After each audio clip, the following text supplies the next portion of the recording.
Donc juste quand j'ai commencé à penser à ce nouveau webinaire, il m'est arrivé un truc un peu à moitié marrant, un peu à moitié interpellant, une situation de couple un peu ordinaire finalement, hein. J'étais comme ça le matin dans mon salon et ma femme, elle arrive avec, elle était toute contente comme ça, elle avait un nouveau t-shirt mauve.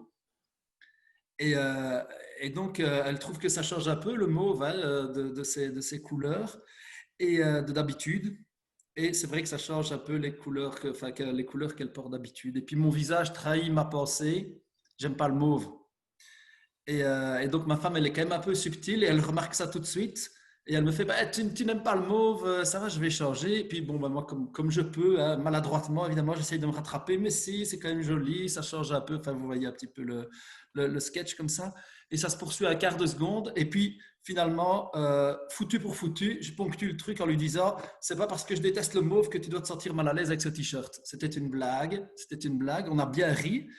Et, et, et, euh, et ce que je me dis, c'est qu'elle mettra sans doute plus trop des tenues mauves, d'accord. Et elle se souviendra aussi pour tous les supporters liégeois, hein, du Standard de Liège, que ben, le mauve, c'est la couleur du club de foot de la capitale et que cette couleur, le mauve, c'est rédhibitoire, peu importe le vêtement.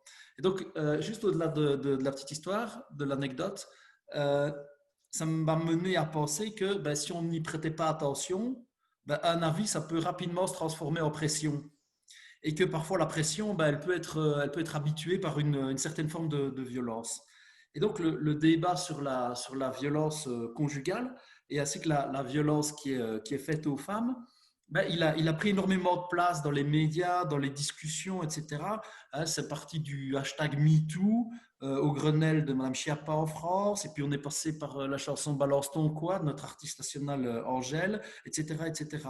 Et donc la parole, elle a été libérée, comme on dit, et je me demande si dans une certaine mesure, elle n'a pas été aussi cadenassée, d'accord, dans certains égards. Donc il y a un mouvement de libération de la parole qui a été lent et tardif, hein, mais ce mouvement-là va bousculer et il bouscule les représentations de la place de chacun dans notre société.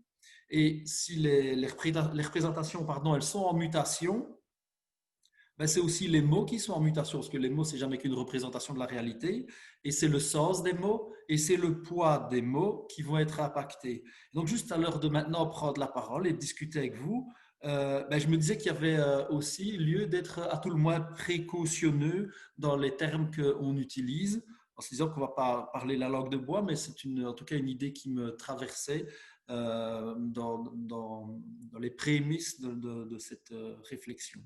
Voilà. Et alors, pour revenir maintenant à la question des représentations, je voulais vous partager une représentation qui nous a été servie copieusement, hein, entre mars, avril et mai, hein, et qui était que à l'heure où à l'heure où la majorité de l'Europe et des ménages en Europe, ben, ils se sont transformés en autant de petits huis clos, hein, euh, ben, les médias et les décideurs politiques de tous bords, ils ont annoncé que la violence, elle allait exploser au sein des lieux de vie durant les longs mois de confinement, hein. On a eu des pubs, on a eu des spots, on a eu des affiches, des lignes d'écoute qui étaient dédiées aux victimes, qui occupaient tout l'espace et qui ont fait aussi parfois perdre toute mesure à un débat qui nécessite de l'être. Et donc, qu'est-ce qui s'est passé derrière la porte, hein? Qu'est-ce qui s'est passé derrière la porte, d'une part pendant le confinement et d'autre part le reste du temps. Parce que si le confinement, ben, il a modifié certaines dimensions au sein des couples, de tous les couples, hein, vos couples, mon couple, vos familles, toutes les familles, il en demeure qu'aujourd'hui comme hier, la question des violences conjugales et intrafamiliales, ben, ça reste une question sensible qui mérite d'être traitée avec nuance. Donc, elle interroge nos pratiques professionnelles à de multiples niveaux. Et c'est ainsi pour ça que ben, on a fait appel à Estelle, à Estelle Karchen et Laurent Puech pour nous donner quelques clés de lecture. Et donc, je remercie aussi Cécile Koval, qui est notre témoin vidéo, qui viendra ponctuer tout à l'heure. Et je la remercie parce qu'elle a aussi nourri ma compréhension de la question. Donc, on va peut-être passer d'abord, je vais d'abord passer la parole à Estelle Karchen. Alors, Estelle, tu es assistante sociale mise à la disposition de la gendarmerie Tu es formé en approche systémique, tu accompagnes la réflexion de nombreux professionnels sur la question des violences conjugales, notamment à travers des séminaires de formation et, comme on dit en France, d'analyse de la pratique, de supervision chez nous. Je te cède la C'est parole. ça.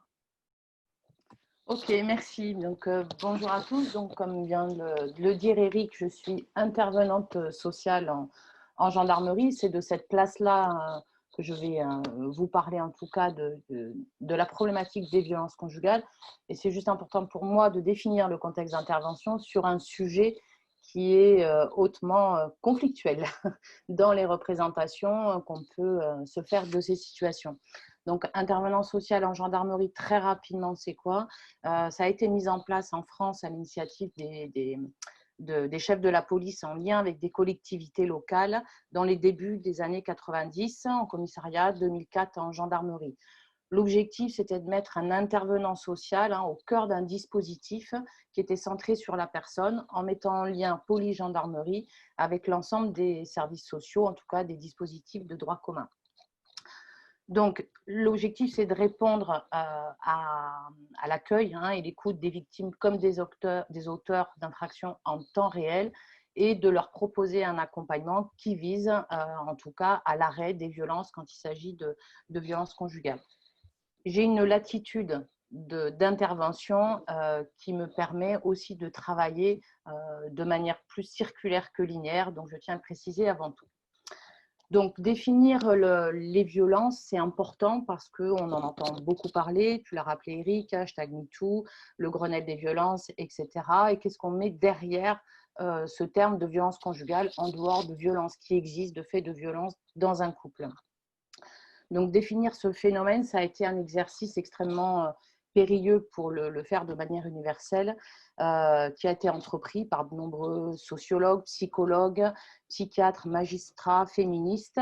Et la typologie du phénomène, ainsi que ses origines, qui peuvent être du dysfonctionnement de couple, aux causes sociétales ou médico-psychologiques, conduisent à des définitions qui vont être nuancées par l'angle d'approche du professionnel. Ce qui amène sur cette question des violences conjugales qu'il y a une dimension très subjective aussi qu'il faut prendre en compte pour chacun. Pourquoi? Parce que face à un événement de violence, eh bien, le ressenti de la personne face à un comportement qui va qualifier celui-ci de violent ou non. Donc, si juste on reprend qu'en effet, dans chaque individu va construire tout au long de sa vie et par les expériences qu'il traverse, sa propre grille de représentation de l'environnement dans lequel il vit. De ce fait, une même attitude, un même comportement va générer un degré de souffrance différent selon la grille individuelle de référence à travers laquelle il est perçu. Donc, l'ensemble des actes violents, y compris lorsqu'ils sont physiques ou sexuels, ou matériels, ou verbales, ou psychologiques, vont être soumis à cette fluctuation de perception.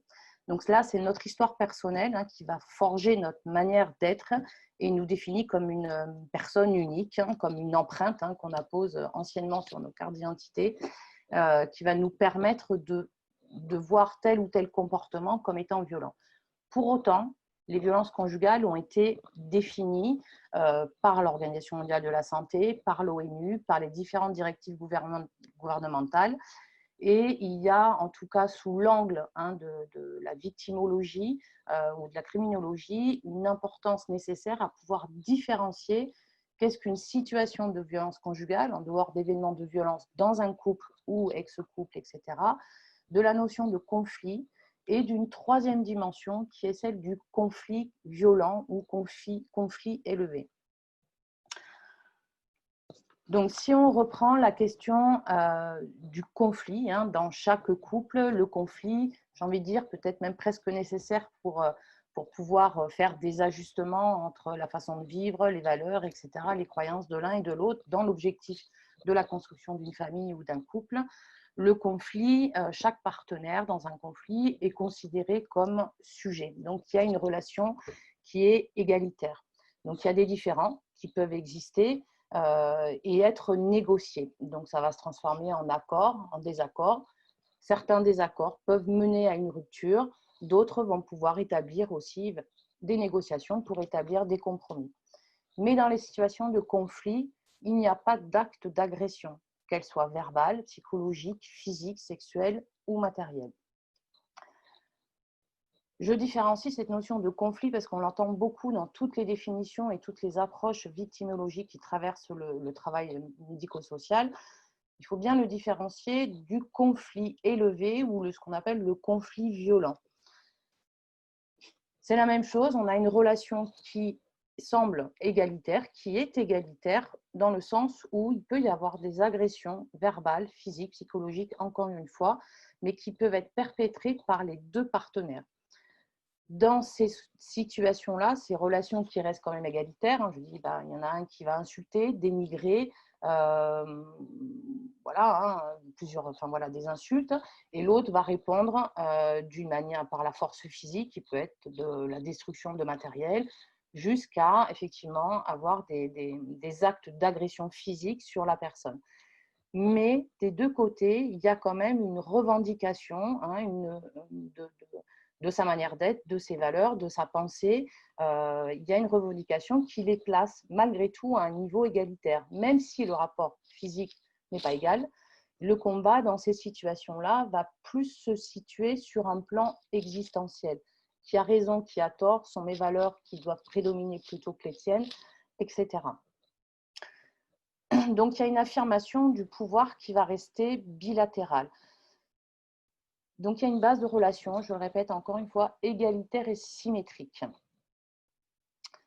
La violence conjugale, quant à elle, c'est vraiment une organisation qui est fondée sur un pouvoir, pour le coup, asymétrique, sur une relation qu'on appelle en approche systémique complémentaire, mais rigide. C'est-à-dire que ça ne bouge pas et qu'il y a toujours quelqu'un qui va revendiquer un statut supérieur à l'autre.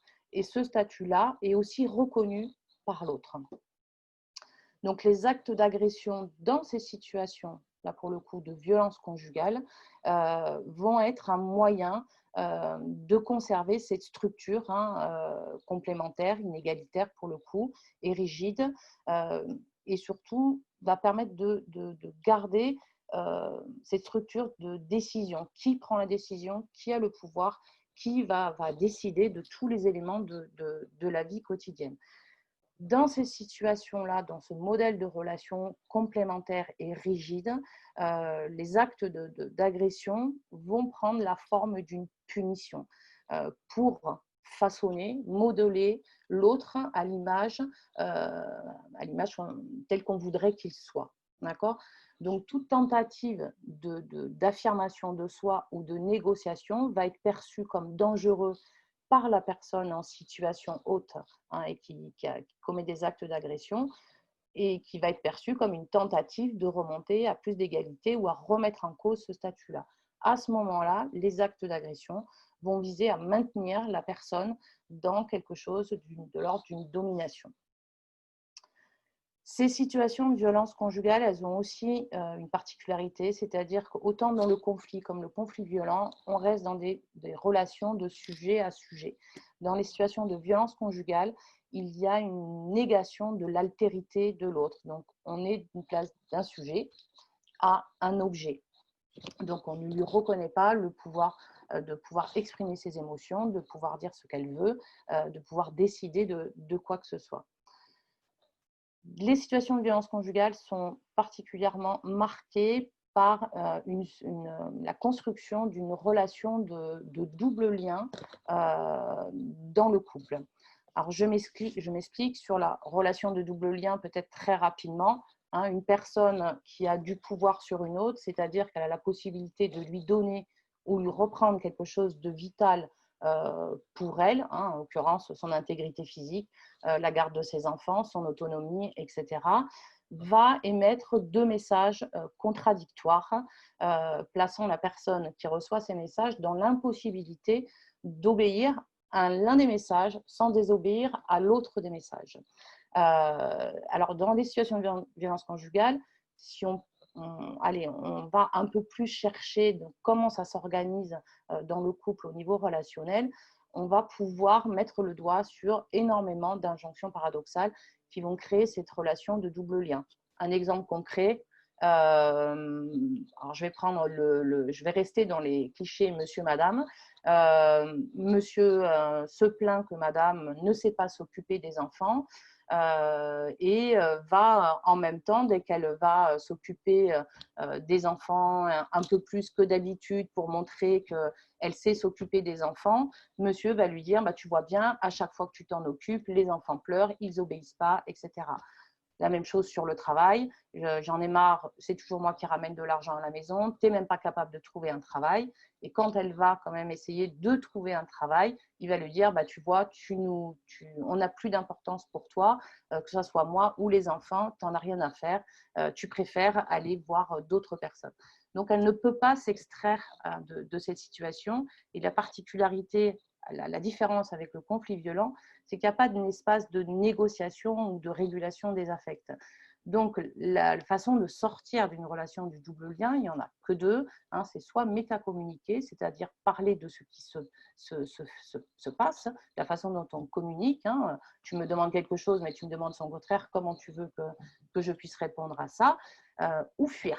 Hein, fuir la relation de différentes manières, hein, soit en se soumettant complètement et en s'extrayant de cette relation, soit en se séparant, etc. Sauf que dans ces situations, métacommuniquées, de violence conjugale où on est, je le rappelle encore une fois, dans une relation complémentaire rigide, il est impossible de métacommuniquer sans prendre le risque que l'autre partenaire se sente en danger et donc commettre des actes d'agression de plus en plus forts pour que l'autre puisse rester à la place initiale dans laquelle ils ont construit leur couple. Pour terminer sur les violences, donc la définition communément utilisée, en tout cas en France, qui se rapporte aux travaux de l'ONU et de l'OMS, c'est celle du professeur Henrion, qui a défini que ces violences ont pour facteur commun un processus évolutif au cours duquel donc, un partenaire va exercer, dans le cadre d'une relation privilégiée, une domination qui va s'exprimer par des agressions physiques, psychiques ou sexuelles. Difficulté. Au sens légal, la loi, elle va définir également les violences, mais plus, elle ne va pas faire de différenciation entre le conflit violent ou les situations de violence conjugale. Voilà, je m'arrête là, en tout cas pour les définitions. Donc, juste, tu parlais de la loi et je trouvais aussi intéressant d'avoir cette définition de la loi et de faire un lien, moi, Estelle, avec notre boulot, nous, de travailleurs sociaux ou de profs, hein, ou d'enseignants ou d'infirmières ou que sais-je encore. C'est une question que j'ai posée à Cécile Coval, en fait. Hein. Donc, Cécile Coval, je vais juste dire en deux mots, c'est une dame qui fait rimer tous les mots og les uns avec les autres parce qu'elle est psychologue, victimologue et alcoologue. C'est incroyable, hein, tous ces og comme ça. Et donc, elle est responsable clinique de l'association Praxis, hein, qui est une association qui regroupe une vingtaine d'intervenants sur l'ensemble du territoire francophone belge. Je les présente rapidement. Et ils ont plein de missions, enfin une série dont le cœur de cible, c'est des groupes de responsabilisation auprès et des groupes d'accompagnement auprès de personnes qui, à partir de 18 ans, reconnaissent qu'elles exercent justement des violences conjugales ou familiales. Donc, juste moi, j'ai posé cette question-là de la loi à Cécile en lui disant, mais tu sais, moi, Cécile, si je suis éducateur, par exemple, ou je suis instituteur, et j'apprends que, bah, tiens, il y a une dame qui est victime de violences conjugales, tiens, à quoi suis-je tenu de faire? Que suis-je tenu de faire, en fait? Et elle m'a répondu ceci, dans une petite vidéo que nous allons vous présenter pas plus tard que tout de suite, c'est-à-dire maintenant. Le devoir de tout professionnel qui reçoit une confidence, c'est d'apporter de l'aide. Et c'est ça le devoir de tout professionnel, quel que soit son mandat, son niveau d'intervention. Alors souvent, les professionnels se demandent s'ils doivent dénoncer la situation à la police, au parquet, etc. C'est vrai qu'aujourd'hui, les outils de la loi donnent la possibilité de le faire dans certaines circonstances. Mais ce n'est pas une obligation, c'est une possibilité. L'obligation, elle est d'apporter de l'aide et de la protection. Et donc, cette aide et cette protection, elles peuvent avoir plusieurs formes, ça peut être plusieurs actions. Et déjà, l'action d'accueillir, d'écouter, sans jugement, de bien informer les personnes, c'est déjà une action en soi qui peut être très protectrice. Donc, le devoir de tout professionnel, c'est avant tout de savoir accueillir, écouter, orienter, d'être très positionné soi-même par rapport à la violence et à la représentation de la violence conjugale. C'est pas simple, on a chacun nos seuils de tolérance, notre vécu, notre parcours, c'est pas simple d'être clairement positionné. Or, la personne qui va nous faire des confidences, qu'elle soit mineure ou majeure, elle a besoin d'avoir devant elle une personne clairement positionnée qui va l'aider à y voir clair. Tiens, est-ce que l'un ou l'autre, toi, Laurent ou Estelle, vous avez envie de commenter et dire, ben, en France, on est plutôt dans le même ordre d'idées ou pas du tout Oui, bah oui, oui, on peut en effet relier la situation belge à la situation française, c'est-à-dire que face à une confidence, on peut reprendre les mots de Cécile Coval, face à une confidence, le professionnel n'a qu'une obligation, c'est celle d'agir, d'être auprès, de prendre en compte la situation. Ça, c'est l'obligation qui existe par la loi. Il n'existe pas d'obligation de signalement et il n'y a une obligation que dans les cas d'assistance à personne en péril, c'est-à-dire évidemment si cette personne vient trouver un refuge parce qu'elle est poursuivie par son mari qui veut la trucider, la question n'est pas seulement d'accueillir la confidence à ce moment-là, hein, c'est de signaler la situation pour que des moyens de secours adaptés puissent intervenir. Mais quand c'est dans l'immense majorité des cas, des situations dans lesquelles on a des confidences sur des situations de violence qui sont réelles et où il n'y a pas un danger qui se transforme en péril, c'est-à-dire le risque de mort immédiat, c'est ça le péril. Il y a tout un espace de travail qui peut être tout à fait fait sans que pour autant il y ait un signalement. Donc le signalement n'est pas la seule voie et la seule issue, c'est une possibilité dans certains cas, je reprends les mots de Cécile Coval quand elle parlait de la Belgique, mais c'est aussi la non-solution dans quantité de situations. Voilà. Donc, on a des marges de manœuvre et des marges de travail possibles avec les personnes qui font assez confiance pour se confier. D'accord. Ok, merci pour la précision. Et donc, je trouve on approche ici, Estelle, ben, ce qui est de l'ordre de la logique légale. Euh, et on peut peut-être enchaîner avec ben, toi ce ce que tu voulais expliquer sur les différents types de logique. Oui.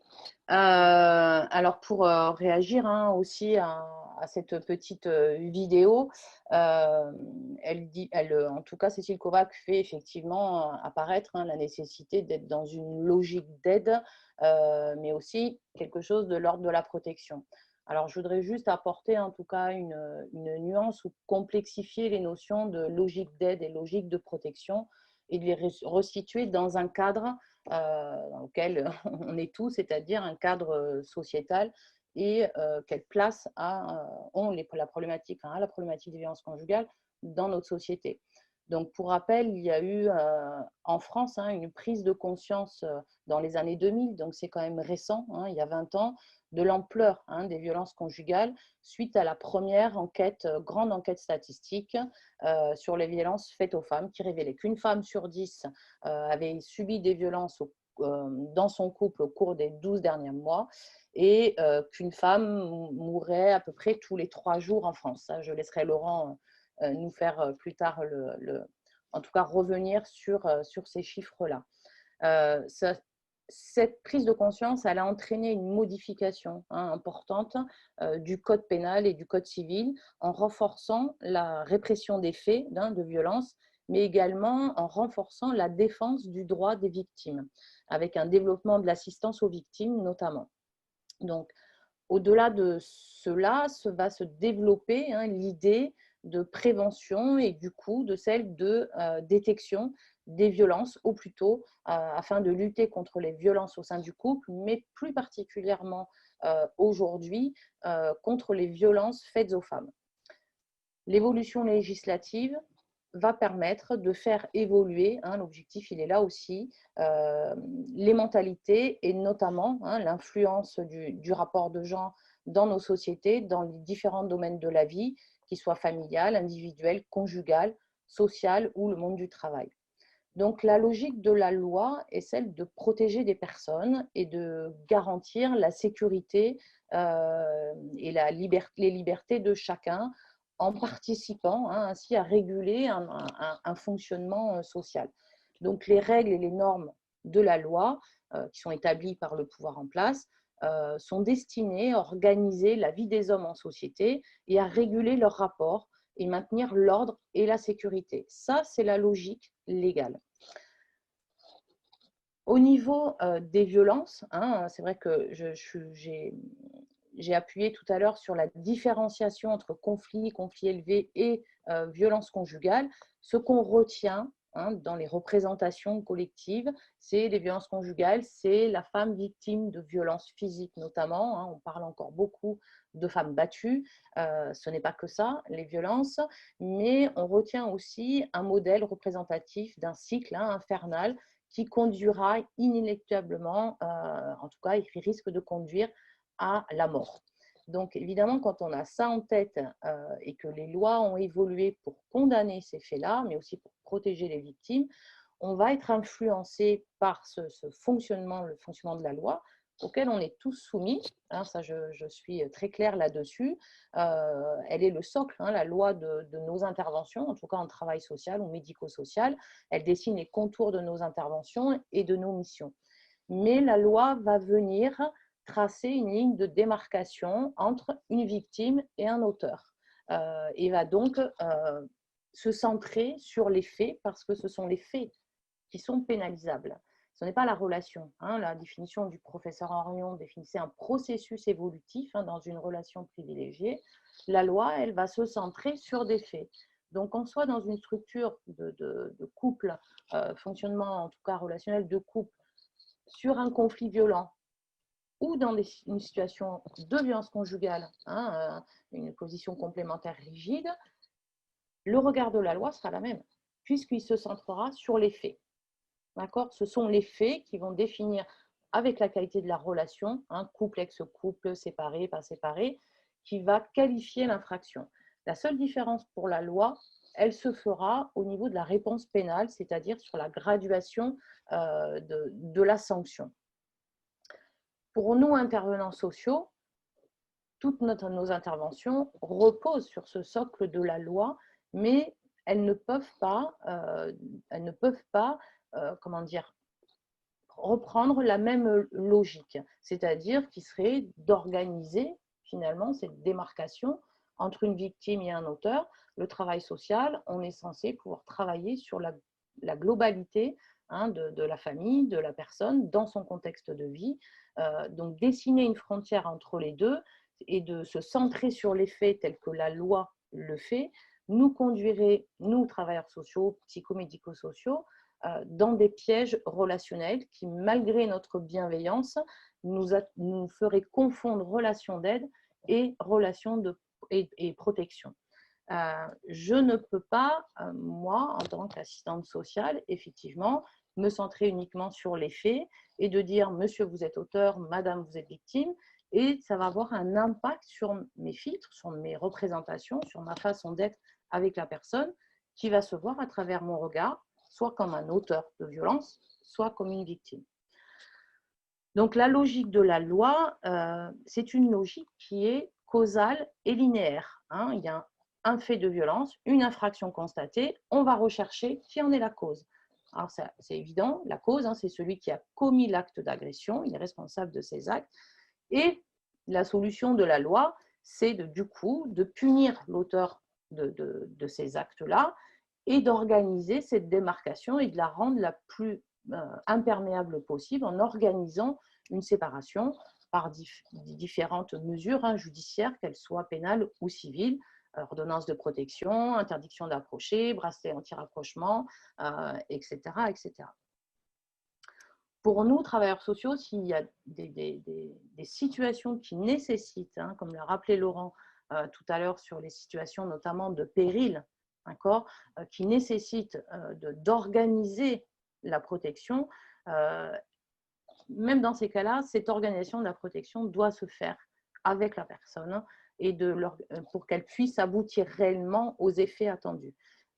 Donc Je veux la dire qu'il faut question, concerner, excuse-moi de t'interrompre, mais tu veux dire qu'il oui, faut concerner la personne, c'est-à-dire que, oui, ben, je reprends l'exemple de tout à l'heure, plutôt que de reprocher bêtement à ma femme, oh, ben, dis donc, tu as un t-shirt mauve, je la tabasse jusqu'à plus soif, elle vient te trouver. Toi, ce que tu es en train de nous expliquer, c'est que plutôt que de le faire à sa place, il faut la concerner et l'inviter à trouver une solution ou l'aider à trouver la solution. C'est ça que tu veux dire?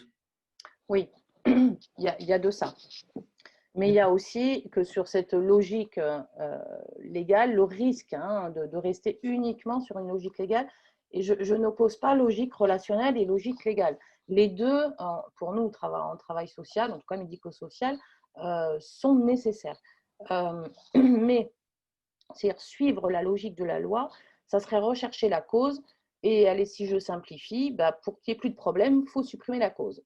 Alors, on ne peut pas supprimer l'auteur, mais bien qu'il y ait des femmes qui viennent nous voir en nous demandant finalement la seule solution possible pour elles, ça serait que monsieur disparaisse parce qu'elles sont dans un sentiment de fatalité, d'impuissance, elles ont l'impression qu'elles ne peuvent rien faire et que la solution viendrait que d'un changement potentiel de monsieur. D'accord ? Si nous, on adopte cette façon de travailler, en tout cas, et d'accompagner les personnes victimes de conflits violents ou de violences conjugales, c'est un véritable piège parce que ça voudrait dire qu'on pense comme que la loi devient la solution aux problèmes de violence. Donc, il suffirait de déposer plainte, de demander une ordonnance de protection au niveau civil, d'organiser la solution via la séparation. C'est penser que cette séparation et cet appel à la loi constituerait la solution en soi pour l'arrêt des violences. Or, on sait, quand on se penche un peu sur le fonctionnement, tout ce qui se passe, les effets des violences sur l'ensemble des membres de la famille, que ce soit l'auteur, mais surtout la victime et les enfants, il y a un ensemble d'effets qui va amenuiser effectivement l'estime de soi, la façon de se voir, de se sentir en capacité de mener en tout cas des actions. Penser que la loi est la solution, ça voudrait dire que la séparation ou le dépôt de plainte va résoudre le problème. Or, dans ces situations-là, le moment le plus dangereux, c'est la séparation.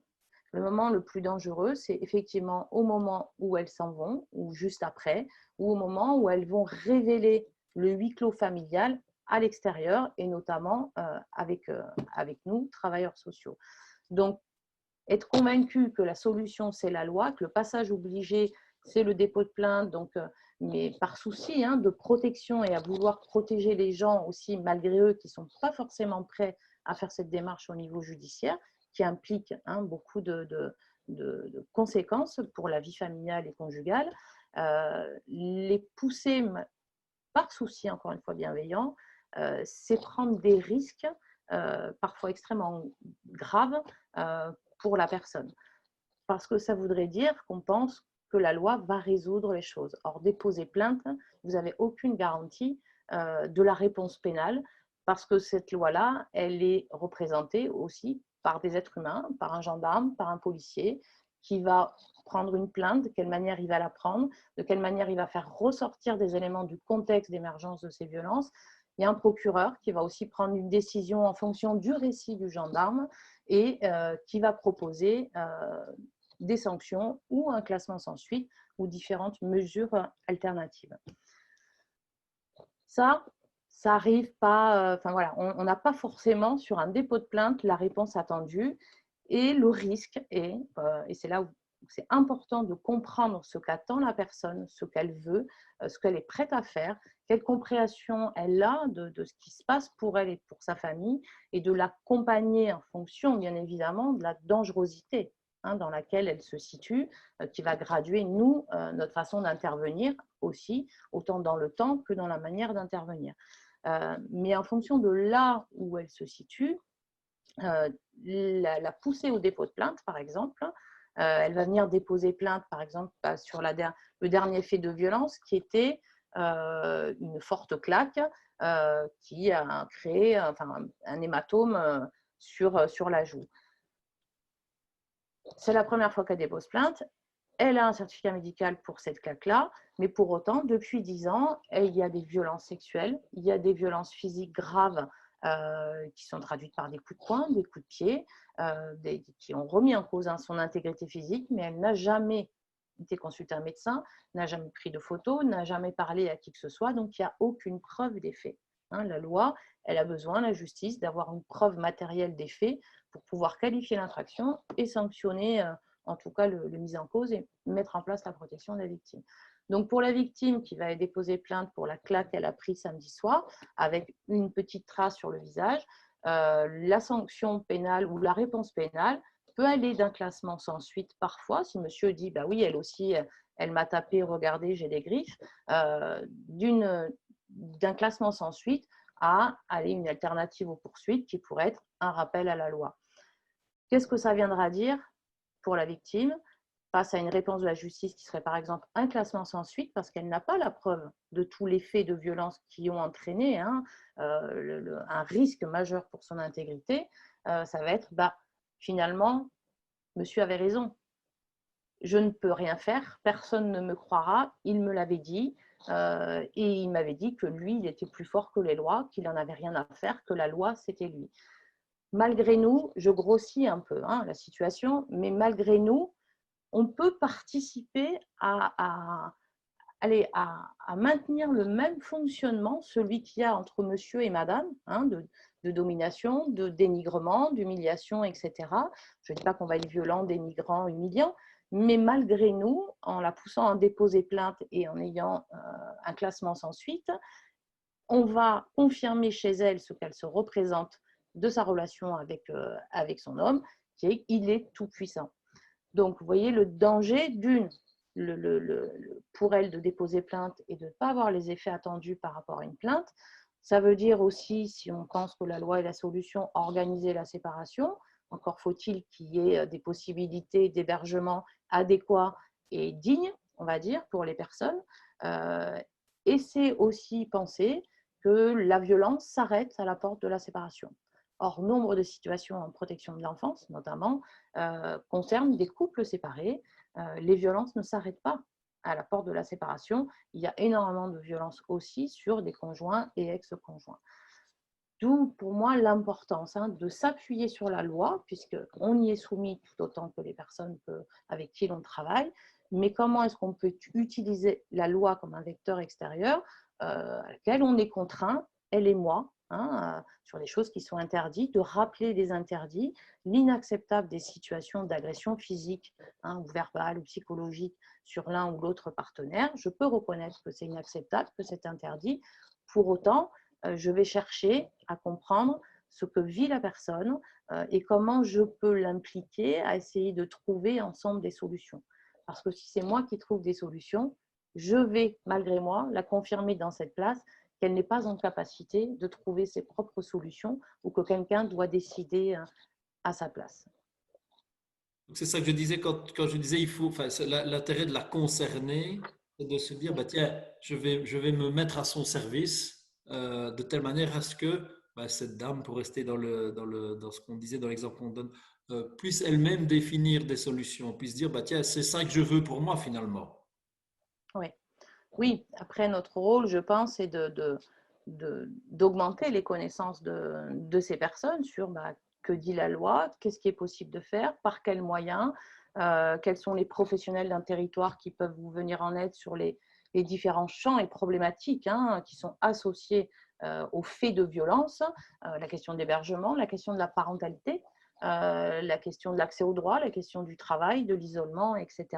Comment je vais augmenter ses connaissances, donc je me mets à son service pour lui expliquer comment marche la loi, qu'est-ce que c'est qu'un dépôt de plainte, qu'est-ce que ça implique, en fonction de ce qu'elle attend, de différencier avec elle la réalité de sa situation par rapport à ce que serait la réalité pénale. La réalité pénale, c'est juste une photo, c'est beaucoup déjà, mais une photographie d'un fait qui constitue une infraction dans un contexte donné. Mais en aucun cas, par exemple, la dame dont j'ai donné l'exemple tout à l'heure, le rappel à la loi, allez, pour la gifle reçue la semaine dernière, ne sera pas à la hauteur de la réalité de son vécu et des souffrances qui ont été vécues. Donc, ça peut être extrêmement compliqué aussi pour les personnes, en générant de la colère, du sentiment d'injustice, d'amplifier le sentiment d'impuissance et d'amplifier encore plus le sentiment de fatalité. Donc, mon rôle est à ce moment-là d'amplifier les connaissances pour augmenter le choix des possibles et pouvoir faire émerger avec la personne des solutions. Je peux l'accompagner après à mettre en place ces solutions, effectivement, pour l'amener à un projet, mais qui sera le sien et pas forcément le mien, sur mes représentations à moi de la violence, sur ce qui peut me traverser aussi, et de l'idée de la façon de protéger quelqu'un. Ouais. Parce que donc tu parlais tout à l'heure tu parlais tout à l'heure de tiens, comment est-ce qu'on va pouvoir clarifier enfin, aider la personne à clarifier sa situation, faire en sorte que elle puisse au mieux poser certains choix. Une des questions que nous on s'est posées en préparant le webinaire, et c'est une question que j'ai posée aussi à Cécile Koval, c'était de se dire mais tiens, la période du Covid et le confinement, ça n'a pas du tout permis aux professionnels d'être en lien avec leurs bénéficiaires, comme on dit, ou avec les personnes qui les accompagnent. Et donc, à plusieurs égards, autour de Praxis, ils ont réinventé un peu leur pratique, pour le dire ainsi. Et une des missions qui est inhérente au boulot de Praxis, c'est de participer aux lignes d'écoute. Aux lignes d'écoute, en Belgique, c'est la ligne d'écoute violence conjugale. Et ce qu'elle a remarqué durant la période de confinement, c'était ceci. Finalement, ce qui a été le plus étonnant, que ce soit à la ligne de Praxis, sur nos 3 antennes à Praxis, ou que ce soit à la ligne d'écoute nationale 0800, c'est le nombre d'appels de professionnels en détresse que l'on a reçus. Ça oui, on a eu une flambée d'appels de professionnels en détresse qui se préoccupaient de situations qu'ils laissaient derrière eux. Ça, au-delà de la formation des professionnels, d'un travail sur soi, il y a aussi à croiser les regards, croiser les représentations pour ne pas rester figé dans cette peur, parce que la violence conjugale, c'est quand même parler de quelque chose de très morbide, de très mortifère. Quand on a affaire à des situations extrêmement sévères, la dangerosité est tout le temps là, parce que la violence conjugale, ce n'est pas une question d'acte de violence physique ou une série d'actes de violence physique qui est posée, c'est vraiment un processus relationnel permanent, constant. On est dans des modes relationnels de coercition, de contrôle au sein du couple, de la famille. Et donc, il y a un climat ambiant extrêmement préoccupant et stressant. Et on voit que ça fait des dégâts psychologiques à toute la famille. Et donc, le professionnel, il peut très vite être alarmé, apeuré par la situation et être figé dans ses actions par rapport à ça. Et il peut aussi se précipiter dans des actions inadéquates, pas assez prudentes, comme il peut se figer en se disant mais quoi que je fasse, ce sera pire que mieux. La situation est tellement compliquée qu'elle sera pire que mieux. Donc voilà, nous on préconise le travail au moins en binôme et un travail d'équipe derrière, un soutien d'équipe vraiment solide pour discuter de tout ça. Il faut aussi savoir reconnaître que la violence conjugale, c'est quand même en lien avec notre socialisation, avec notre culture, avec nos modes relationnels dans la société, nos modes relationnels entre les hommes et les femmes, notre rapport à l'égalité, à la domination, tout ça, ça nous traverse chacun. Que l'on soit professionnel, citoyen, ça nous traverse chacun. Et on pourrait avoir l'espoir ou l'illusion qu'en tant que professionnel formé, j'ai appris à me dédouaner de tout ça, à m'extraire de tout ça. Ce n'est jamais vrai. Et il y a toujours une situation de violence conjugale qui nous ramène à notre propre parcours, notre propre culture, notre propre vision des rapports hommes-femmes. Riche témoignage. Je me disais peut-être on peut démarrer avec toi, Laurent. Je t'ai donné la parole tout à l'heure, mais je ne t'ai pas présenté en disant que tu étais assistant social et formateur spécialisé sur le secret professionnel.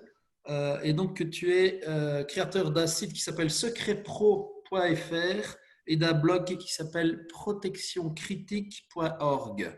Et donc, tu as fait plusieurs publications, pardon, et on remettra à nouveau les références en fin de webinaire, on les remettra.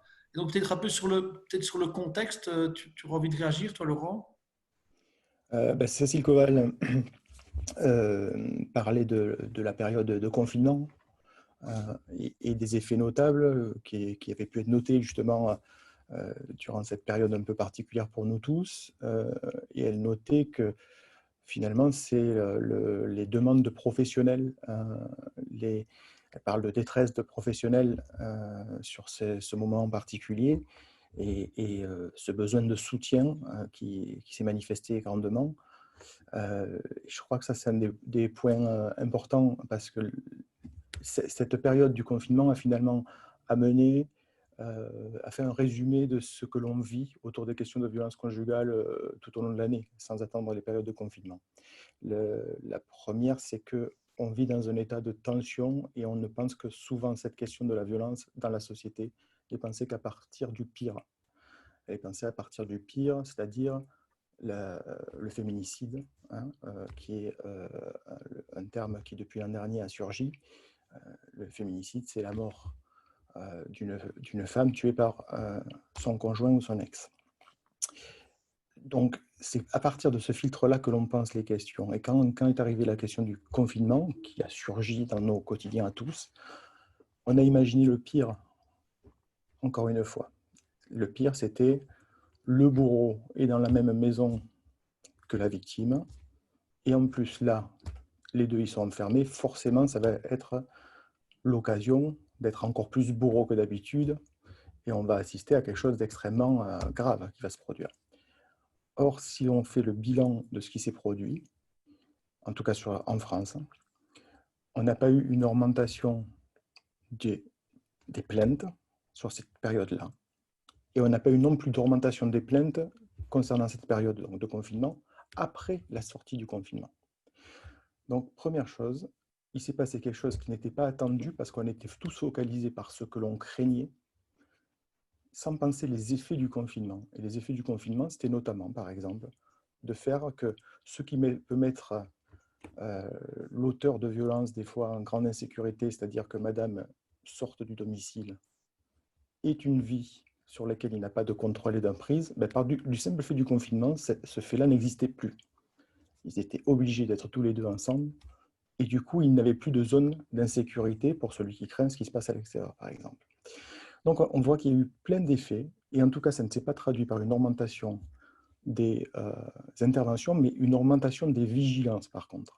C'est-à-dire qu'on a eu des appels beaucoup plus nombreux aux forces de police et de gendarmerie par le voisinage, et évidemment, tout le monde était là toute la journée. Donc, on pouvait entendre ce qui se passait.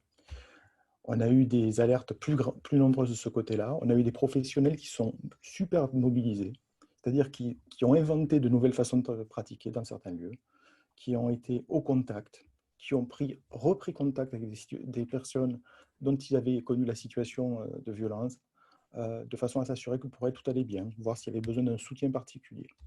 Donc, on a eu une très grande vigilance et une très grande mobilisation et de la société civile et du secteur professionnel. Ce qui fait qu'on sort de ce confinement avec une période qui a été, en tout cas, si on compare le nombre de plaintes, si on compare le nombre de personnes qui sont décédées de morts violentes dans les couples, on s'aperçoit que cette période a été plus calme que ce que l'on s'attendait, puisqu'on s'attendait à ce qu'elle soit pire. que la moyenne. Et c'est vraiment un élément important à retenir. Je pense que ça, c'est un des grands apprentissages de cette période. C'est qu'on a appris que le réel était parfois différent de notre imaginaire et de notre imaginaire quand il est colonisé par la peur. On a besoin, pour penser dans les situations et intervenir dans les situations, de pouvoir réintroduire des zones d'apaisement et de sécurité, de façon à avoir une analyse qui soit pertinente de la situation. C'est vrai dans le phénomène social et sociétal que sont les violences conjugales. C'est vrai aussi quand on est en intervention sur une situation face à une personne.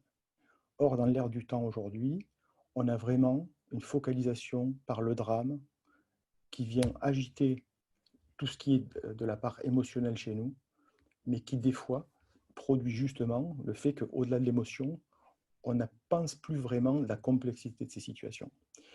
Et c'est un des éléments, moi, qui me semble être à retenir de cette période, parce qu'il permet de penser tout ce qui se produit les autres années aussi, et les autres moments de l'année aussi.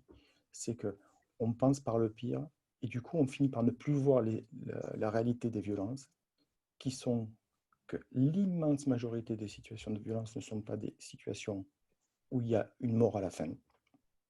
Il faut quand même se rappeler de ça, parce que si on pense que la violence, ce n'est que ce qui tue, alors on ne voit plus tout ce qui blesse. Le danger, c'est ça. On pense aussi que la violence conjugale, c'est forcément, tout à l'heure Estelle l'a dit, de la violence physique. Or, l'immense majorité de la violence au sein des couples est une violence psychologique. Si je pense qu'une femme victime de violence, c'est une femme battue, je vais me mettre en position de détecter ce qui serait des signes physiques de cette violence-là. Et je risque d'oublier tout ce qui se produit au niveau psychologique pour une personne qui peut-être jamais dans sa vie ne rencontrera de violence physique. Et c'est ça aussi un des enjeux pour les professionnels, c'est pouvoir comprendre la complexité du phénomène permet aussi de pouvoir entrer en relation avec des personnes parce qu'on détecte justement qu'il y a quelque chose qui se passe et qui peut nous interpeller.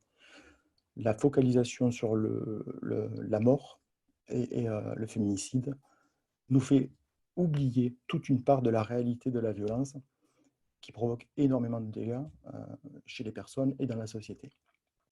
Donc voilà, ça c'est des éléments pour moi qui me paraissent importants à repenser ça.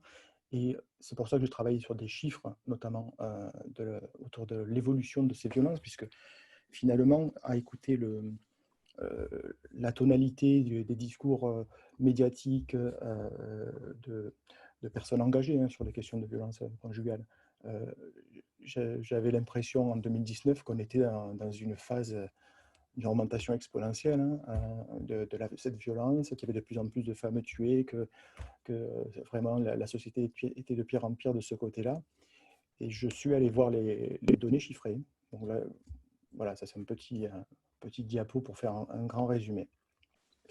Juste, donc, si on reprend ça, en prenant les données lycées, alors en bleu, ce sont les femmes qui sont tuées, et femmes tuées par homme ou femme, c'est dans tous les types de couples. Et en vert, ce sont les hommes tués, là aussi, par conjointe ou conjoint. La période 2006-2010, on a des chiffres en France depuis la période 2006. Chaque année, il y a une étude nationale sur les morts violentes au sein des couples qui est faite et qui permet de recenser tous les homicides qui se produisent au sein des couples. En moyenne lycée, parce qu'en réalité, c'est un peu technique, mais les chiffres varient d'une année sur l'autre. En gros, on a des pics et des creux. Ce n'est pas égal d'une année à l'autre. Mais par contre, en licence, sur 5 années, la moyenne par année, par exemple entre 2006 et 2010, c'est le début de la période où on a des chiffres qui sont suivis sur cette catégorie particulière d'homicides, on a 161 femmes qui étaient tuées chaque année en France par leur conjoint ou conjointe actuel ou ex. On avait 30 hommes qui étaient tués en moyenne sur ces années-là. Sur les 5 dernières années, donc 2019-2015, en redescendant le temps, on va avoir en moyenne 128 femmes qui sont tuées et 27 hommes. On a une baisse d'à peu près 20%, qui est une tendance globale. Et si on prenait les années entre 2010 et 2015, on verrait cette ligne qui baisse, qui apparaît. Qu'est-ce que ça veut dire? Ça ne veut pas dire qu'il faut se satisfaire de la situation. Elle n'est pas bonne, la situation. Quand on a encore 128 femmes et 27 hommes qui sont tués en moyenne actuellement, et encore cette année, on est sur des chiffres qui sont beaucoup plus bas que cette moyenne-là pour l'instant. Ça veut dire qu'il y a encore des choses à améliorer, qu'il y a encore du travail à faire, on doit penser cette question de la violence. Mais ça veut dire qu'il y a une tendance que l'on peut repérer, qui est celle d'une baisse. Et cette baisse, elle ne se produit pas seulement par hasard. Il y a du hasard peut-être, mais elle se produit aussi parce qu'on a appris à travailler avec ces situations-là. C'est-à-dire qu'on a des professionnels qui ne sont pas incapables de travailler ces situations-là, on a des professionnels qui ont amélioré leur capacité à travailler autour de ces situations-là. Or, le discours par le pire, il vient ramener l'incapacité d'un système à répondre aux problèmes. Il vient souligner que finalement, on ne sait rien faire. D'ailleurs, il y a même des slogans qui disent que rien n'est fait pour ces femmes. Or, c'est absolument faux. On a des évolutions législatives, on a des évolutions de moyens. C'est jamais suffisant, on est d'accord. Mais il y a ces évolutions-là. Il y a des évolutions de pratique, il y a des évolutions de regard, il y a des logiques de réseau qui existent, qui n'existaient pas encore il y a quelques années. Donc, on a un ensemble qui s'est amélioré et qui produit une amélioration pour les personnes. Et ça, se rappeler qu'on ne travaille pas si mal que ça et qu'on travaille peut-être bien, ça me paraît essentiel pour soutenir les professionnels. Se rappeler que la situation ne va pas forcément évoluer vers un drame à chaque personne que je rencontre, ça me permet de réacquérir de la sécurité dans ma relation à cette personne. Et si je peux réacquérir de la sécurité avec elle, je peux à nouveau prendre des risques dans la relation avec elle. Et c'est ça qui est essentiel, parce que cette personne qui elle-même prend des risques au quotidien, elle a besoin d'avoir des interlocuteurs en face qui puissent en prendre avec elle. Elle ne pourra pas trouver en réalité de sécurité face à des professionnels qui ouvrent du parapluie. Donc on a besoin de penser en dehors de l'ère du temps qui nous dit c'est l'horreur, c'est pire que tout le temps et on ne fait rien pour ces femmes. On a besoin de penser avec un peu de rationalité que la situation n'est pas bonne, mais qu'elle est améliorée. Et que si elle est améliorée, ça veut dire que des choses que l'on sait faire, c'est peut-être celles-là qu'il faut amplifier, plutôt que réinventer des usines à gaz, des fois un petit peu rapidement, comme ça peut des fois apparaître dans les réponses législatives notamment. Donc voilà, ça fait partie des points qui me paraissent importants, c'est-à-dire que comment on réintroduit dans une question qui a fort potentiel émotionnel, comment on réintroduit de la rationalité, comment on essaie de s'extraire de la situation dans laquelle on est pris avec nos craintes pour pouvoir reprendre de la hauteur. C'est ce qui peut se faire quand on travaille avec un père pour ne pas rester seul dans une situation. C'est ce qui peut se faire quand on peut travailler avec une équipe qui doit être aussi là pour pouvoir être un garde-fou à nos emballements émotionnels, à nos peurs fondées, des fois, et des fois qui sont plus nos peurs à nous que ce que la situation renvoie comme élément de danger identifié, de risque évalué. On a besoin de pouvoir prendre un peu de distance avec un mouvement d'emballement sociétal qui ne cesse de nous dire c'est l'horreur et on ne fait rien. Voilà, c'est un petit point moi, sur lequel je voulais insister, parce qu'un professionnel qui ne pense pas en sécurité est un professionnel qui va agir et peut-être mettre en insécurité la personne. Donc, tu parles de rationalisation, tu parles de clarification, tu parles de sortir un peu ouais, le nez du guidon comme ça.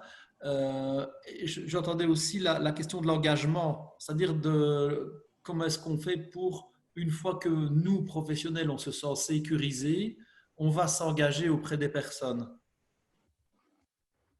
Oui, la question d'engagement, elle est le travail social et la question de l'engagement dans la relation, dans l'action, elle me semble aller de soi. Déjà, s'engager, c'est pas se dégager. Concrètement, les logiques justement dans lesquelles on est, c'est des logiques de signalement, c'est des logiques qui nous dégagent de la situation en réalité, celles qui sont poussées par la société. Il faut qu'il y ait une plainte. C'est quoi une plainte? C'est je m'auto-signale. Il faut qu'il y ait un signalement par les professionnels. Ça veut dire quoi? Je dis à un autre d'intervenir parce que moi, j'y vais pas. C'est un passage de relais en réalité, le signalement. Je demande à l'autre d'intervenir parce que moi, je suis sur ma limite d'intervention. Vrai ou pas? Et dans ce cas, l'illusion pénale est par exemple une réponse qui peut être séduisante. L'illusion pénale, c'est l'illusion que par la sanction, le problème est réglé. Et hop, on a fait le boulot. Or, on sait bien, Estelle l'a bien souligné, et quand on a travaillé sur ces questions-là, quand on a travaillé dans des lieux où moi j'étais aussi intervenant social en gendarmerie à une époque, quand on a vu passer toutes les mesures de sanctions possibles jusqu'à la prison, et que la prison permet que le couple se reforme au parloir dans un idéal absolu, puisqu'il n'est pas réel, et on est séparés. Mais on peut se refonder, ben, on a bien compris que le pénal n'avait rien résolu dans cette situation-là. C'est-à-dire que le couple se reforme à la sortie, et que si le travail sur la relation du couple n'a pas bougé, le pénal a juste séparé, mis à l'écart sur une temporalité plus ou moins longue, et après on recommence, et on prend les mêmes et on recommence. Donc on voit bien que la solution pénale est une solution dans certains cas, mais ce n'est absolument pas la solution dans laquelle il faut se laisser happer de façon facile. On doit freiner à aller vers cette solution et n'y aller que si on a évalué que c'était celle qui était la plus à même d'agir. Donc c'est en ça que pour moi, s'engager, c'est justement pas se dégager de la situation. C'est pas juste passer au voisin, le voisin pénal, le voisin protection de l'enfance, le voisin. Non, c'est qu'est-ce que je vais faire dans cette situation-là, qu'est-ce qu'on peut faire ensemble, à quoi je peux vous être utile. C'est-à-dire s'engager pleinement et entrer vraiment dans. Voilà, maintenant, on est deux sur la barque. Quand vous me racontez cette histoire-là, on est deux sur la barque. Qu'est-ce qu'on va faire et vers où on va aller? Voilà. C'est ça le vrai travail d'engagement. Et des fois, en effet, la question du signalement va se poser. Hein. Il ne s'agit pas d'en faire un interdit et un tabou, mais il s'agit simplement de rappeler que ce n'est pas la solution. C'est celle qui vous dégage, ce n'est pas celle qui permet de protéger la personne. Voilà. Ok, bien. Et donc, du coup, je me disais, dans ce que tu disais aussi, il y avait la question du changement de perception des travailleurs sociaux sur ben, le travail qu'ils peuvent fournir. C'est-à-dire, ben, si on se limite à la question quantitative, ben, il y a un meilleur travail et donc il y a une meilleure représentation du travail que l'on peut faire de soi-même. D'accord. Je me disais, mais tiens, et peut-être toi ou Estelle ou tous les deux, juste se dire, mais tiens, effectivement, quand tu dis ben, s'engager, ça veut dire quoi? S'engager avec ou s'engager pour. Moi, j'aime bien m'engager pour les gens en disant qu'on ne fait pas à la place, hein, mais on fait pour eux. Euh, Ça veut aussi dire un changement de représentation que l'on a vis-à-vis et des personnes qu'on va accompagner et de la relation qui se tisse avec eux. Peut-être on peut essayer de conclure autour de ça ou de partager autour de ça sur la question peut-être plus des compétences que celle des défaillances. Bah, Estelle, elle Ouais. va y aller là. Ah, tu lui Ok. refiles la patate chaude là, Laurent. Voilà, un passage de relais, il s'est dégagé. C'est dégagé. Ouais. Bon. Oui, effectivement, ça revient un petit peu à ce que j'ai énoncé aussi avant en préalable, hein, de s'engager aussi dans une logique aussi relationnelle avec les personnes. C'est prendre le temps avec elles de réfléchir à ce qui se passe pour elles et surtout d'évaluer. Hein, c'est pour ça que j'ai bien insisté sur les différenciations, notamment entre conflits violents et violences conjugales, parce que la réponse, en tout cas du professionnel ou l'attitude du professionnel, dans ce qu'il peut proposer en matière d'accompagnement, ne sera pas du tout la même, voire même les réponses aussi civiles en matière de partage de l'autorité parentale, etc. Dans le cas d'un conflit violent ou de violence conjugale, cette différenciation, cette évaluation doit être prise en compte. Donc, c'est la question de cet engagement. Moi, je tiens beaucoup effectivement à ce qu'on puisse resituer notre engagement dans nos propres représentations et les représentations que Laurent a expliquées aussi sur l'impact du sociétal, sur l'impact des médias qui sont nécessaires pour changer les choses, mais en quoi ils vont traverser aussi nos propres représentations et nos propres filtres de pensée dans le travail social. Ça serait de dire, enfin, ce qui circule beaucoup, c'est que les victimes de violences conjugales sont des personnes vulnérables. L'évolution de la législation actuellement les considère comme des personnes vulnérables dans l'incapacité de se protéger.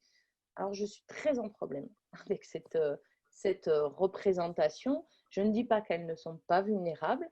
Bien évidemment, le contexte dans lequel elles vivent et la construction de la relation dans leur couple les rend vulnérables, mais pour autant, le risque pour moi, il est de se représenter les victimes de violence comme uniquement des personnes incapables d'eux. Et non plus de voir la force et le courage qu'il faut pour vivre ces situations-là. Je mets chacun au défi de vivre ne serait-ce qu'un quart d'heure. Je l'ai vécu moi-même en tant que professionnelle, ça a été d'un grand enseignement. J'ai accompagné une personne au domicile chercher ses affaires et chercher ses enfants. Je suis sortie du cadre. On peut sortir du cadre des fois pour mieux y rentrer. Et là, pour le coup, je suis bien sortie du cadre. Je l'ai accompagné, pensant que monsieur n'était pas au domicile et monsieur était au domicile. Et il venait d'apprendre une décision de justice qui le privait de ses droits, en tout cas parentaux. Il n'était pas censé être au domicile, il y était. Je me suis retrouvée, du coup, avec cette dame au domicile, séquestrée, purement, mais au sens pénal, c'est-à-dire que l'impossibilité de sortir du domicile, pendant 14 minutes. En 14 minutes, j'ai vécu ce que cette dame vivait depuis 15 ans. Et en 14 minutes, j'ai perdu ma faculté en tout cas, je suis rentrée dans un état de confusion, c'est-à-dire que ce que j'entendais, tout était insidieux. Il a fermé la porte de la cave par laquelle on était rentré, mais de manière insidieuse, sans jamais dire « je ne vous empêche pas de sortir ». Je vous rappelle, la violence conjugale, beaucoup de relations de double lien avec des messages, en tout cas contradictoires et des injonctions paradoxales. Et en 14 minutes, je me suis retrouvée dans un état de confusion, à me dire – mais non, j'étais persuadée que j'étais séquestrée et que là, il y avait du danger et que je ne savais pas trop comment ça allait se terminer. Et pour autant, dès que j'ai pu sortir, je me suis dit de suite, mais non, ce n'est pas ce qui s'est passé, ce n'est pas vraiment ça. En fait, il a juste fermé la porte.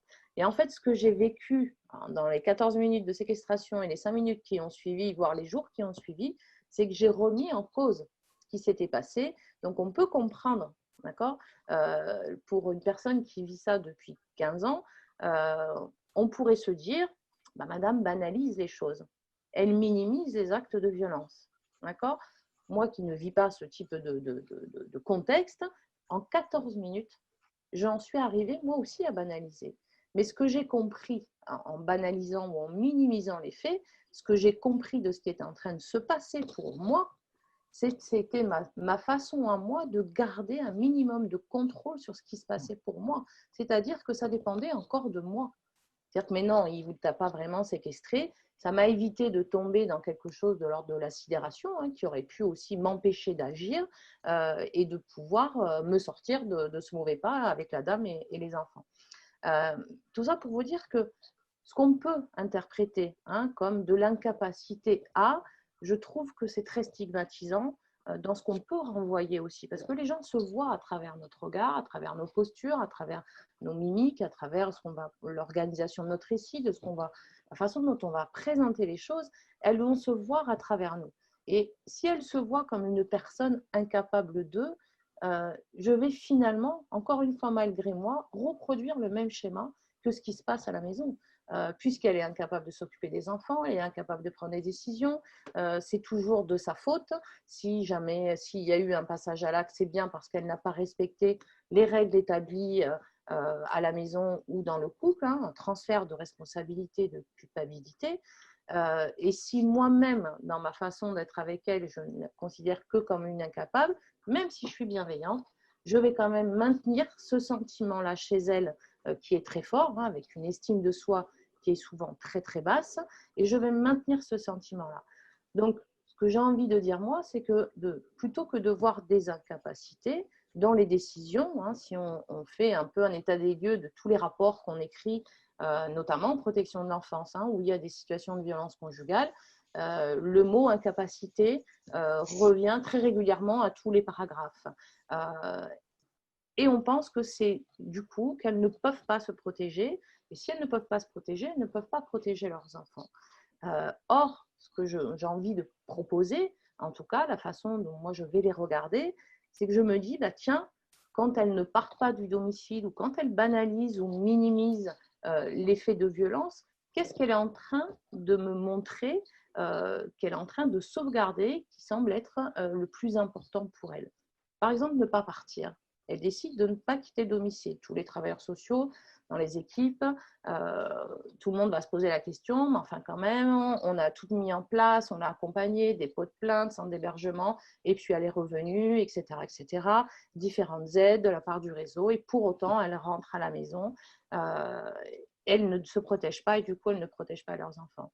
Peut-être qu'on peut prendre le risque, comme dit Laurent, de s'engager aussi à réfléchir avec elle, à lui demander qu'est-ce qu'elle protège de plus important pour prendre ces décisions au risque de sa vie, au risque de son intégrité physique, pour rentrer à la maison. Et bien finalement, elles vont vous expliquer, et toutes vous expliquent, que se séparer, c'est prendre un risque bien plus grand, d'accord, que sa propre intégrité physique, puisqu'elles ont tendance effectivement à s'oublier dans la relation et à toujours s'occuper de l'autre, que ce soit de leur conjoint ou des enfants. Mais se séparer dans un contexte où il y a de la violence conjugale, relations complémentaires rigides, c'est prendre le risque qu'elles n'obtiennent pas la garde des enfants, que monsieur voit un week-end sur deux les enfants, voire en garde alternée, voire complètement à temps plein les enfants. Ça veut dire qu'elles ne peuvent plus être présentes au domicile et protéger les enfants quand monsieur commence à s'agiter, à ne pas gérer son impulsivité et à commencer à avoir des passages à l'acte qui peuvent être néfastes aussi pour les enfants. Donc partir et ne plus voir ce qui se passe, c'est être en danger. Autre exemple, on peut dire, souvent on entend que ce soit la police, la gendarmerie, encore une fois, par souci de trouver une solution et de manière bienveillante, de dire, mais enfin madame, il n'arrête pas de vous appeler, mais changez le numéro de téléphone. Plutôt que de voir l'incapacité à se sortir de l'emprise de monsieur, parce que c'est comme ça que c'est analysé en règle générale, est-ce qu'on peut peut-être y voir la compétence à s'assurer de pouvoir toujours anticiper les réactions de monsieur. Parce que vivre au quotidien ce type de situation, encore une fois, complémentaire, rigide, ou même dans les cas de conflits violents, il y a des stratégies de protection qui se mettent en place, qui peuvent être prises pour des incapacités. Mais dans ces stratégies d'anticipation, il y en a une qui est primordiale, c'est celle d'anticiper. C'est j'anticipe la façon dont mon conjoint réagit, la façon dont il arrive du travail, la façon dont il se lève, son regard, ses mimiques, sa gestuelle, etc. Ça me permet de me dire, tiens, il y a quelque chose qui se remet en place, parce que c'est un cycle un peu qui se reproduit toujours à peu près de la même manière, mais elles vont repérer les déclencheurs de la situation, du passage à l'acte. Et donc, du coup, elles vont pouvoir l'anticiper et pouvoir construire un scénario de protection. Ça va être mettre les enfants dans la chambre, allumer la télé et enfermer les enfants dans la chambre. Et elles, prendre la colère à la place des enfants. Ce qui peut être vu dans le cadre d'une évaluation, la protection de l'enfance, si je me mets avec un mandat protection de l'enfance, je peux craindre effectivement que cette dame banalise et minimise les violences du fait de l'emprise, du fait de la domination de monsieur, et du coup n'est plus en capacité de protéger ses enfants. Or, si on se déplace un petit peu et qu'on recherche avec elle en quoi elle est compétente, alors ce qui est extrêmement compliqué parce qu'elle-même ne se sent pas compétente, d'accord, mais si par un questionnement, et là l'approche systémique est bien utile, on peut l'amener à découvrir, c'est-à-dire de l'amener à travers le récit à nous expliquer comment elles ont protégé leurs enfants à ce moment-là, plutôt que de leur dire oh, « Mon Dieu, mais les enfants étaient où à ce moment-là » Non, si je fais ça, je vais renvoyer quelque chose de l'ordre de la culpabilité et de la responsabilité sur la protection des enfants. En gros, vous avez les pauvres enfants, ce qu'ils ont dû vivre à cause de cette situation de couple. Non, je vais plutôt me mettre dans une autre posture et rechercher avec elle, mais comment vous avez fait pour protéger les enfants ? Je postule dès le départ de la compétence. Et forcément, ça va impacter, comme si je postule dès le départ de ses incapacités, ma façon de la regarder, donc la façon dont elle va se voir dans mon regard, ma façon de lui présenter effectivement un ensemble de connaissances, de possibilités offertes par la législation, etc., tout en la maintenant dans une posture de compétence. Qui est extrêmement difficile pour une autre raison, c'est que quand on reçoit du public, un travail médico-social, on est invité dans une danse relationnelle. C'est-à-dire que la personne va se présenter à nous avec sa propre construction du monde, avec ses propres croyances, avec sa personnalité qui s'est forgée au fur et à mesure des années, qui a été impactée par cette situation de violence et qui va se présenter aussi à nous comme celle qui ne sait pas, comme celle qui ne peut pas prendre de décision, comme celle qui ne peut pas se protéger. Et là, si effectivement on n'a pas ce travail de recul par rapport à nos propres émotions, à la sidération qu'il peut y avoir dans ces situations, on peut se laisser embarquer dans cette danse-là et de prendre cette posture du sauveur qui va être là. Mais madame, on va y aller, vous inquiétez pas, je suis là, on va trouver un centre d'hébergement, on va aller déposer plainte, vous inquiétez pas, je vais faire un rapport au juge des enfants, je ferai une attestation pour le juge des affaires familiales. Mais là, je vais rentrer dans cette danse-là avec elle. Et malgré moi, elle va rester encore dans une posture et prendre le risque que les décisions que je vais prendre, pensant que c'est les siennes, ne vont pas lui convenir. Donc, tout l'objectif de travailler sur ces compétences, c'est faire apparaître dans ces situations-là, plutôt que les incapacités, les stratégies de protection. Et en stratégie de protection, il y en a, à lister, il y en a regroupées dans 3 catégories, ce qu'on appelle des stratégies de survie. La première stratégie, c'est la tolérance à la violence, qu'on prend pour du déni, de la minimisation, en banalisation, pour supporter ce qui se passe au quotidien, ce que j'expliquais tout à l'heure sur la petite expérience que j'ai vécue. Les personnes vont avoir tendance à s'auto-responsabiliser. Oui, mais c'est de ma faute, j'ai pas fait ce qu'il faut. Quand il est rentré du travail, il était fatigué, exténué. C'est grâce à lui, effectivement, qu'on a une maison. Et moi, je ne me suis pas suffisamment occupée des enfants, ils n'étaient pas prêts au moment où il est arrivé. Donc, elles vont s'auto-responsabiliser, et du coup, déresponsabiliser l'auteur. Mais on peut voir là aussi une manière de rester actrice. C'est-à-dire que je suis responsable aussi, même si c'est évidemment paradoxal, ce que je suis en train de raconter, mais c'est aussi une manière de rester actrice et c'est important pour la personne. La deuxième stratégie est une stratégie d'accommodation à la violence. C'est quand la personne va avoir des attitudes de repli, elle va mettre le couvercle sur la marmite qui est en train de bouillir et qui va avoir des stratégies de contournement, mais dans un objectif quand même de contrôle de ce qui est en train de se passer. Je veux éviter l'affrontement, donc j'ai l'impression que je contrôle quelque chose. Elles vont faire profil bas, mais elles vont quand même poursuivre leurs objectifs de manière cachée. C'est comme ça qu'on les rencontre au travail social, chez les travailleurs sociaux, dans les commissariats, dans les gendarmeries. Elles continuent quand même d'avoir une marge de manœuvre. Les violences, malheureusement, complémentaires rigides, sous le sceau du silence, du huis clos familial, les situations les plus graves, on ne les voit pas, ni vous ni moi, ni la police, ni la gendarmerie, où on les voit quand c'est trop tard. Parce qu'elles ne parlent pas, parce qu'elles ne viennent pas effectivement révéler ces violences-là à l'extérieur. Donc faire profil bas et continuer et de venir à un entretien avec un travailleur social ou aller dans un commissariat se renseigner auprès d'associations spécialisées, c'est aussi une preuve de sa compétence à pouvoir encore agir et encore à manœuvrer. La troisième stratégie de survie, c'est la dernière, c'est le contrôle actif qu'on voit plus dans les situations de conflits violents ou conflits élevés, c'est-à-dire la personne qui va continuer de faire face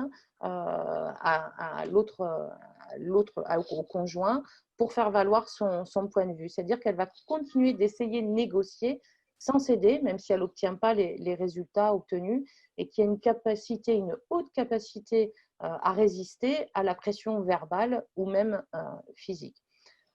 Donc voilà, j'ai envie de conclure moi là-dessus. On peut en parler encore pendant des heures, oui. Mais je pense que, en tout cas, si je rebondis sur l'engagement qui pour moi est nécessaire en travail médico-social ou auprès de personnes victimes de violences ou de conflits violents, c'est un engagement à réfléchir avec elles ou pour elles, en tout cas avec elles, à comment est-ce qu'elles comptent se sortir de cette situation, qu'est-ce qu'elles envisagent, est-ce que c'est réalisable ou pas réalisable, d'augmenter leurs connaissances, mais surtout à travers moi, faire apparaître leurs compétences. Si au moins je réussis ça en un seul entretien, j'ai gagné quelque chose. J'ai gagné quoi? J'ai gagné au moins de rétablir un peu quelque chose de l'ordre de l'estime de soi, de se dire, ah bah ouais, j'ai peut-être des solutions, je ne suis pas qu'une incapable. Alors, je sais qu'on parle beaucoup des victimes dans les médias pour faire bouger les choses, mais attention à pas non plus les enfermer dans quelque chose qui les réduirait à leurs incapacités. Moi, je préfère les voir comme des guerrières, avec des capacités de résistance et d'innovation, de créativité, ne serait-ce que pour m'appeler, pour venir me voir ou pour accéder à des associations spécialisées. Elles ont une capacité de gestion d'un ensemble de problématiques qui est assez hors du commun. Je vais faire un lien entre ce qui vient d'être dit et une des questions qui a été posée, parce qu'on a beaucoup abordé la violence conjugale. On n'a plus trop le temps parce qu'on est en train de terminer, mais il y avait une question, je pensais quand même, qui était intéressante aussi, et je m'adresse à Laurent peut-être. Il y a une question qui demande, de Sandrine de Bruxelles qui demandait, est-ce qu'il y a des questions, des chiffres relatifs aux violences qui auraient été faites aux enfants pendant cette période? Alors, les seules données que j'ai, c'est sur alors là, on reste vraiment sur une petite partie de la question, puisque la maltraitance aux enfants a vraiment plusieurs niveaux. Mais par contre, sur les nombres d'enfants tués par leurs parents durant la période de confinement, on était en baisse, là aussi, de moitié par rapport à ce qu'on avait sur d'autres périodes. Mais ça ne veut pas dire que les maltraitances, elles, pour autant, elles ne se résument pas à la question des enfants tués. Et là aussi, ça a créé de l'étonnement, puisque là aussi, il est attendu que ce soit pire. On a une cocotte familiale réunie ensemble toute la journée. On pensait que ça allait aussi produire des effets dévastateurs. Ces effets-là ont existé. Là, ça a été très compliqué avec des adolescents, notamment les relations avec des adolescents. Là, il est noté des aggravations des conflits familiaux. Et les conflits parents-enfants, eux, ont augmenté. Ce qu'on a vu là aussi, comme pour la question des violences conjugales, c'est le nombre d'appels du voisinage et donc d'appels pour qu'interviennent la police ou la gendarmerie, qui a lui aussi augmenté de façon très très forte et aussi significative que le nombre dans les situations de violence conjugale. Mais comme dans les situations de violence conjugale, on a vu moins de morts d'enfants dans cette période-là. Mais encore une fois, je le dis, la maltraitance ne se résume pas à la mort d'enfants. Voilà. Bien entendu. Bien entendu. Merci. Ben voilà, là, on a dépassé un peu le temps qu'on avait imparti, donc on va pas prendre trop de temps. Je vous remercie tous et je remercie les intervenants, Eric Henrard qui a organisé ce webinaire, mais bien entendu Estelle Garchen et Laurent Puech. Merci pour ces riches échanges. On est parlant de toutes ces informations que vous avez apportées entre le cadre légal, les différentes logiques, la rationalité des chiffres, on vient encore aussi d'en parler, mais également en tout cas, la notion d'engagement et puis dépasser ces représentations par rapport à l'incapacité. On vous remercie tous et si vous voulez aller plus loin, on peut aller, normalement cette fois-ci ça devrait marcher parce que les PowerPoint, ça je sais faire. Voilà, il y a donc Laurent qui a quelques références à Laurent, c'est le blog de Laurent et également son site, hein, c'est ça. On peut le retrouver également sur LinkedIn, sur Facebook, je ne dis pas de bêtises. Oui, il y a un Facebook pour chacun des sites. Secret Pro, c'est un site. Oui. Protection critique, c'est plutôt un blog, en effet. Oh, ok, d'accord, ok. Pardon. Et alors, voilà, si vous voulez aller un peu plus loin, on vous propose ici quelques ressources bibliographiques, également des outils qui sont en ligne, qui peuvent être toujours intéressants. Voilà, ok. Voilà, super. Bien, voilà, merci beaucoup. Et une prochaine sur les webinaires de Cortex Formation. Merci beaucoup, bonne fin de journée, puis on peut le dire, un bon week-end.